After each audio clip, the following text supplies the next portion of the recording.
નમસ્કાર ગુજરાત। આજના મુખ્ય સમાચારની અંદર મોદીજી આવતીકાલે વડાપ્રધાન પદ માટે શપથ લેશે। ગરીબી નાબૂદ કરવા માટે નવી યોજના આવશે। રાહુલ ગાંધી વિપક્ષના નેતા બનશે। કોંગ્રેસ ઓફિસે પૈસા માંગવા મહિલાઓ ઉમટી। ઘર દીઠ 15,000 રૂપિયાની સહાય। કૃષિ મંત્રીની જાહેરાત। ખેડૂતોને 2 લાખ રૂપિયા સુધીનું દેવું માફ। પતિ પત્ની બંનેને 10,000 રૂપિયા સહાય। મોદીની ગેરંટી વાહનો ફ્રીમાં ચાલશે। સાથે આધાર કાર્ડમાં 50,000 રૂપિયા સુધીની લોન। રાશન કાર્ડ જનધન ખાતામાં આવશે પૈસા। શાળાઓમાં વેકેશનની તારીખ લંબાઈ। ખેડૂતોને મફત વીજળી મળશે। સોના ચાંદીના ભાવમાં થયો છે વધારો। અને આજના સૌથી મોટા ખેડૂત સમાચાર। મિત્રો, દરેક સમાચાર દરેક માહિતી જણાવું એ પહેલાં ગુજરાતના જે પણ મિત્રો ચેનલ પર જો નવા આવ્યા છે એ મિત્રોને ખાસ વિનંતી છે કે ચેનલને સબસ્ક્રાઈબ કરવાનું ભૂલતા નહીં। સાથે આજનો આ વિડીયો છે તેને અંત સુધી જોતા રહેજો। મિત્રો, અત્યારે સૌપ્રથમ વાત કરીએ તો તાજા સમાચાર સામે આવી ગયા છે। પીએમ મોદી 9 જૂને સાંજે 6 કલાકે લઈ શકે છે શપથ। એનડીએ સંસદીય દળની બેઠક હવેથી સંસદના સેન્ટ્રલ હોલમાં શરૂ થવા જઈ રહી હતી। આ બેઠકમાં નરેન્દ્ર મોદીએ સંસદીય દળના નેતા તરીકે પસંદ કરવામાં આવ્યા છે।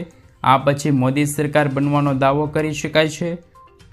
આ દરમિયાન સૂત્રો પાસેથી સમાચાર મળી રહ્યા છે કે 9 જૂને સાંજે 6 કલાકે નરેન્દ્ર મોદી ત્રીજી વખત દેશના વડાપ્રધાન તરીકે શપથ લેશે। મિત્રો, આગળના સમાચારની અંદર વાત કરીએ તો રાહુલ ગાંધી વિપક્ષ નેતા બની શકે છે। કોંગ્રેસ સાંસદ રાહુલ ગાંધી લોકસભાના વિપક્ષનું નેતૃત્વ કરી શકે છે। કોંગ્રેસની અંદર રાહુલને વિપક્ષના નેતા બનાવવાની માંગ તેજ બની છે। આવી સ્થિતિમાં કોંગ્રેસ સંસદીય દળમાં ટૂંક સમયમાં બેઠક યોજાશે। બેઠકમાં રાહુલના નામ પર ચર્ચા થશે। મિત્રો, ત્યારબાદના સમાચારની અંદર વાત કરીએ તો ઘર દીઠ 15,000 રૂપિયાની સહાય મળશે। પીએમ સૂર્ય મફત વીજળી યોજના વિશે તમે સાંભળ્યું છે। વડાપ્રધાન નરેન્દ્ર મોદીએ આ યોજના 13 ફેબ્રુઆરી 2024ના રોજ શરૂ કરી હતી। મફત વીજળી યોજના શોર્ટ ટાઈમ રેકોર્ડ બ્રેક 1 કરોડથી વધુ રજીસ્ટર થયા છે। આ યોજના અંતર્ગત દરેક ઘરોને 300 યુનિટ મફત વીજળી આપવામાં આવશે। એટલું જ નહીં, કેન્દ્ર સરકારની આ યોજનાથી તમને 15,000 રૂપિયાની વાર્ષિક આવક પણ થશે। 1 કિલોવોટના સોલાર પ્લાન્ટ દરરોજ લગભગ 4 થી 5 યુનિટ વીજળી ઉત્પન્ન કરે છે। આવી સ્થિતિમાં જો તમે 3 કિલોવોટના પ્લાન્ટ લગાવો છો તો તમને દરરોજના 15 યુનિટ વીજળી ઉત્પન્ન કરીને આપશે। એટલે કે મહિને 450 યુનિટ તમે આ વીજળીનો ઉપયોગ કરી શકો છો। બાકી રહેલી વીજળી નેટ મીટરિંગ દ્વારા પાછી જશે અને તમને આ વીજળીના પૈસા મળી જશે। સરકારનું કહેવું છે કે આ વીજળીથી તમે 1 વર્ષમાં લગભગ 15,000 રૂપિયા સુધીની કમાણી કરી શકો છો। મિત્રો, આગળના સમાચારની અંદર વાત કરીએ તો ગરીબી નાબૂદ કરવા માટે નવી યોજના। પીએમ મોદીએ વિશ્વાસ વ્યક્ત કર્યો છે તેમના પક્ષ ત્રીજી વખત સરકાર બનશે। તેમણે કહ્યું કે ત્રીજા કાર્યકાળમાં ગરીબી નાબૂદ કરવા અને દેશને ત્રીજી સૌથી મોટી અર્થવ્યવસ્થા બનાવવા નવી યોજનાઓ અમલમાં આવશે। હું છેલ્લા 1.5 વર્ષથી નવી યોજનાના રોડમેપ તૈયાર કરી રહ્યો છું। વિવિધ માધ્યમો દ્વારા 15 લાખ લોકોની સલાહ લેવામાં આવી છે। તેની આગામી 20 થી 30 દિવસમાં આખરી ઓપ આપવામાં આવશે। મિત્રો, ત્યારબાદના સમાચારની અંદર વાત કરીએ તો આંધી વંટોળ સાથે વરસાદની એન્ટ્રી થઈ છે। અરબી સમુદ્રમાં હવાનું દબાણ સર્જાયું। દક્ષિણ મહારાષ્ટ્ર મુંબઈ સુધી સક્રિય રહેશે તેમજ રોહિણી નક્ષત્રીય પ્રી મોન્સૂન એક્ટિવિટીની અસર ગુજરાતમાં થશે। દક્ષિણ ગુજરાતના ભાગોમાં ભારે પવનો ફૂંકાશે તેમજ નવસારી, પંચમહાલ, દાહોદના ભાગોમાં આંધી વંટોળ આવશે તેમજ ગુજરાતના ધમાકાદાર વરસાદની એન્ટ્રી થવા જઈ રહી છે। સાથે 12 જૂન સુધીમાં ગુજરાતમાં હળવાથી મધ્યમ વરસાદ પડી શકે છે। સાથે 15મી જૂનની આસપાસ રાજ્યમાં ભારે વરસાદની પણ આગાહી કરવામાં આવી ગઈ છે। મિત્રો, આગળના સમાચારની અંદર વાત કરીએ તો વિદ્યાર્થીઓને 900 રૂપિયાની સહાય મળશે। ગુજરાત સરકાર દ્વારા વિદ્યાર્થીઓ માટે ગણવેશ સહાય યોજનાની શરૂઆત કરવામાં આવી છે, જેના અંતર્ગત વર્ષ 2024-25 માટે રાજ્યના અનુસૂચિત જાતિના ધોરણ 1 થી 8માં અભ્યાસ કરતા વિદ્યાર્થીઓ માટે આ યોજના અંતર્ગત 900 રૂપિયાના સહાય મળશે। જેમાં વિદ્યાર્થીઓ પોતાના ગણવેશ પુસ્તકો અને અન્ય શૈક્ષણિક સામગ્રીની ખરીદી કરી શકશે। આ યોજના અંતર્ગત અનુસૂચિત જાતિના વિદ્યાર્થીઓને 900 રૂપિયાની નાણાકીય સહાય આપવામાં આવે છે।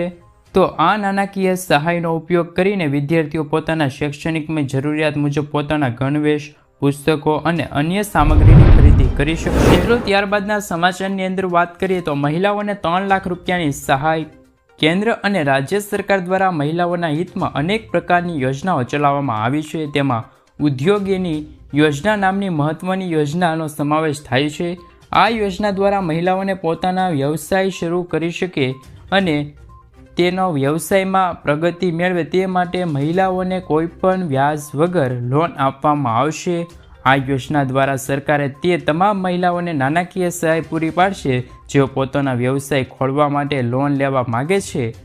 ઉદ્યોગિની યોજના હેઠળ મહિલાઓને મહત્તમ 3 લાખ રૂપિયા સુધીની લોન મળી શકે છે। 18 થી 55 વર્ષની મહિલાઓને આ યોજનાનો લાભ લઈ શકે છે। આ યોજના હેઠળ લોન લેવા માટે મહિલાઓને કોઈપણ પ્રકારની મોદીજીની ગેરંટી, વાહનો ફ્રીમાં ચાલશે। ગુજરાત પ્રવાસે આવેલા મોદીએ કહ્યું હતું કે આ લોકસભા તેમને 300 યુનિટ વીજળી અને સોલાર વીજળી વિશે સમજાવતા લોકોને કહ્યું કે હવે મેં પછીના પ્લાનમાં તૈયાર રાખ્યું છે કે તમારે વાહન મફતમાં ચાલશે, તમારે પેટ્રોલ અને ડીઝલનો ખર્ચ નહીં થાય, તમારું બિલ ઝીરો આવશે। આવનારા સમયમાં પીએમ ઇલેક્ટ્રોનિક વાહનોને લઈને સૂર્ય ઉર્જા ભરપૂર ઉપયોગ કરવાની યોજના મળશે। હવે ઘર બેઠા બેઠા 42,000 રૂપિયાની સહાય। જે ખેડૂત મિત્રોએ 2 યોજના જેમ કે પીએમ માનધન યોજના અને પીએમ કિસાન યોજનામાં રજીસ્ટર કરેલ હશે તેવા દરેક ખેડૂતોના ખાતામાં વર્ષે 42,000 રૂપિયાની સહાય મળશે। સરકાર પીએમ કિસાન યોજના અંતર્ગત વર્ષે 6,000 રૂપિયા ખેડૂતોના ખાતામાં નાખે છે, ત્યારે પીએમ માનધન યોજનાના લાભાર્થીઓને 60 વર્ષની ઉંમર પછી દર વર્ષે 36,000 રૂપિયા મળશે। આમ બંને યોજના થઈને ખેડૂતોને 42,000 રૂપિયાની સહાય મળશે। ખેડૂતોને આ દિવસે પણ વીજળી મળશે। ખેડૂતો ખેતીમાં પિયત માટે રાતે વીજળીના બદલે દિવસે વીજળી મળે તેવી માગણી ખેડૂતો દ્વારા કરવામાં આવી હતી, ત્યારે ખેડૂતોને રાત્રિના બદલે દિવસે વીજળી પૂરી પાડવા માટે કિસાન સૂર્યોદય યોજના હેઠળ 1,500 કરોડ રૂપિયાની જોગવાઈ કરવામાં આવી છે। ખેડૂતોની છેલ્લા ઘણા વર્ષથી માંગણી હતી કે તેઓને રાતના બદલે દિવસે વીજળી આપવામાં આવે। આ માંગણું આ વર્ષે સંતોષાય તેવું હવે લાગી રહ્યું છે। ખેડૂતોને દિવસે વીજળી આપવામાં આવે તેવી જોગવાઈ કરવામાં આવી છે, પરંતુ હજુ તે અમલમાં મૂકવામાં નથી આવ્યું। મિત્રો ખેડૂતોને મળશે 1,60,000 રૂપિયા સુધીની લોન। ભારત સરકાર દ્વારા ખેડૂતોના હિતમાં ચલાવવામાં આવતી કિસાન ક્રેડિટ કાર્ડ યોજના હેઠળ ખેડૂતોને 1,60,000 રૂપિયા સુધીની કૃષિ લોન આપવામાં આવે છે।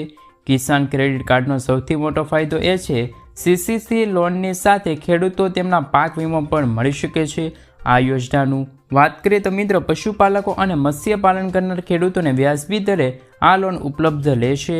તાજેતરમાં ભારત સરકારે ખેડૂતોને 3 લાખ રૂપિયા સુધીની ટૂંકા ગાળાની લોન પર વાર્ષિક 0.5% રિબીટ આપવાનો નિર્ણય કર્યો છે। તેનાથી ખેડૂતોને મોટો આર્થિક સંકટમાંથી બચી શકશે। મિત્રો આગળના સમાચારની અંદર વાત કરીએ તો સોનામાં 900 રૂપિયા અને ચાંદીમાં 2100 રૂપિયાનો વધારો થયો છે। આજે ફરીવાર સોના અને ચાંદીમાં તેજીનો દોર શરૂ થયો છે। આજે સોનામાં 900 અને ચાંદીમાં 2100 રૂપિયાનો વધારો થયો છે। આ ભાવ વધવાના સાથે સોનું ₹75,000 રૂપિયા અને ચાંદી 93,000 રૂપિયા સ્તરે પહોંચ્યું છે। વૈશ્વિક સ્તરે થયેલી મોટી હલચલના કારણે મોટા ભાવોમાં વધારો થવા જઈ રહ્યો છે। છેલ્લા કેટલાક સમયથી ભાવમાં ઘટાડો જોવા મળ્યો હતો, ત્યારે આજે ફરીવાર તેજીના દોર જોવા મળ્યો છે। છેલ્લા કેટલાક દિવસોથી ચાંદીમાં મંદીનો દોર શરૂ રહ્યો હતો। મિત્રો ત્યારબાદના સમાચારની અંદર વાત કરીએ તો ખેડૂતો માટે આવ્યા છે સારા સમાચાર। મિત્રો સૌપ્રથમ અત્યારે સમાચાર સામે આવી ગયા છે કે ગઈકાલે ગુજરાતમાં ભાવ પંચની બેઠક મળી હતી। આ બેઠકમાં દેશના તમામ રવિ પાકોના ભાવ નક્કી કરવા માટે મહત્વની ચર્ચા થઈ છે, જેમાં રાજ્ય સરકાર અને ખેડૂતોના આગેવાનો અને કિસાન સંઘની પ્રતિનિધિ હાજર હતા। રાજ્ય સરકાર રવિ પાકના ભાવો નક્કી કરીને કેન્દ્ર સરકારને મોકલશે। તમામ રાજ્યોના ભાવોના આધારે કેન્દ્ર દ્વારા રવિ પાકના પણ અંતિમ ભાવ નક્કી થશે। મોદીએ એક એવી વાત કરી કે જે તમે સાંભળો, ઈવીએમ જીવે છે કે મરી ગયું તેવું મોદીએ કહ્યું છે। આ લોકો સતત ઈવીએમને ગાળો આપતા મને લાગ્યું હતું કે આ વખતે ઈવીએમની અર્થી કાઢશે। 4 જૂનના પરિણામ વખતે તેમના મોં પર તાળા લાગ્યા। મેં પૂછ્યું, ઈવીએમ જીવે છે કે મરી ગયું? હવે 5 વર્ષ સુધી ઈવીએમનું નામ સાંભળવા નહીં મળે. તેઓએ ભારતને બદનામ કરવાનું કાવતરું ઘડ્યું. હું વિશ્વમાં ઢોલ વગાડું છે કે ભારત લોકશાહીની જનતા છે. આ લોકો વિશ્વમાં ભારતને બદનામ કરે છે. ગઠબંધન તૂટવાનું શરૂ થઈ ગયું. અમિત શાહ અંગે મોટા સમાચાર આવ્યા છે. ભાજપે નીતિશ અને ચંદ્રબાબુને મંત્રાલય આપ્યા તો ગુજરાતના મંત્રીઓની સંખ્યા ઘટશે. ત્યારે હવે સૂત્રો પાસેથી એવી વાત જાણવા મળી છે કે અમિત શાહને ફરી વખત સંગઠન જવાબદારી સોંપવામાં આવી શકે છે. આ ચૂંટણીમાં ભાજપનું પ્રદર્શન ખરાબ રહ્યું છે, એટલે કે ભાજપ ફરી તેમના ચાણક્યની ભૂમિકા સોંપી શકે છે. આ સિવાય ગૃહના બદલે સહકાર અથવા તો સંરક્ષણ મંત્રાલય આપવામાં આવે તેવી સંભાવના સૂત્રો પાસેથી વ્યક્ત કરવામાં આવી. સાથે મિત્રો વાત કરી કે આમ સતત વધતી મોંઘવારીના કારણે ખેડૂતો દિવસે ને દિવસે દેવાદાર બનતા જાય છે. જ્યારે તેલંગાણાની સરકારે ખેડૂતોનું 1 લાખ રૂપિયા સુધીનું દેવું માફ કર્યું છે, જેમના કારણે ગુજરાતમાં પણ લોકસભા ચૂંટણીના પરિણામો બાદ હવે દેવા માફી અંગેનો મુદ્દો ફરી એકવાર ચર્ચામાં આવી શકે છે. જ્યારે મિત્રો મોદી સરકારે ખેડૂતોના માત્ર 2 લાખ રૂપિયાનું દેવું માફ કરે તો પણ 90% ખેડૂતોના દેવા મુક્ત થઈ શકે છે. ગુજરાતમાં લાખો ખેડૂતોના દેવા ભારમાંથી મુક્તિ મળી શકે છે. મિત્રો આગળ વાત કરીએ તો અગ્નિકાંડને લઈને આવ્યા છે મોટા સમાચાર. મૃતકોનો આંકડો હજી પણ વધી શકે છે. રાજકોટ અગ્નિકાંડની ચર્ચા ગુજરાત સહિત દેશભરમાં થઈ રહી છે. આ સમાચાર આવી રહ્યા છે કે રાજકોટ અગ્નિકાંડમાં મૃતકોની સંખ્યા અત્યાર સુધી 30 થઈ ગઈ હતી. બીજી તરફ રાજકોટના નવા સીપી બ્રજેશ જોન ચાર્જ મળ્યો છે. આ અગ્નિકાંડ મામલે એસઆઈટીની ટીમ તપાસ પર છે. મિત્રો સસ્પેન્ડ થયેલા અધિકારીઓની પૂછપરછ ચાલી રહી છે. આ દરમિયાન અહેવાલ છે કે અત્યાર સુધી 17 મૃતકોના ડીએનએ તેમના પરિવારોને મેચ થઈ રહ્યા છે. વિદ્યાર્થીઓને લઈને આવ્યા છે સમાચાર. શાળાના વેકેશનની તારીખ લંબાઈ છે. રાજ્ય શાળા સંચાલક મંડળે શાળાઓમાં વેકેશન લંબાવવાની માંગ કરી છે. રાજ્ય શાળા સંચાલક મંડળે સીએમને પત્ર લખીને વેકેશન લંબાવવાની માંગ કરી છે. હીટવેવના કારણે શાળામાં 1 અઠવાડિયું વેકેશન લંબાવવાની માંગ કરવામાં આવી છે. તેમજ 13 જૂનના બદલે હવે 20 જૂનથી શાળાઓની શરૂઆત કરવા મુખ્યમંત્રીને પત્ર લખ્યો છે. દિવાળી વેકેશન 1 અઠવાડિયું ઓછું આપીએ દિવસો સરભર કરવાની માંગણી પણ કરી છે. મિત્રો એટલે કે દિવાળીનું વેકેશન હવે 1 અઠવાડિયું ઓછું મળશે તો ચાલશે, પણ આ ઉનાળુ વેકેશન છે તેમાં 8 દિવસની હજુ પણ તારીખ લંબાઈ.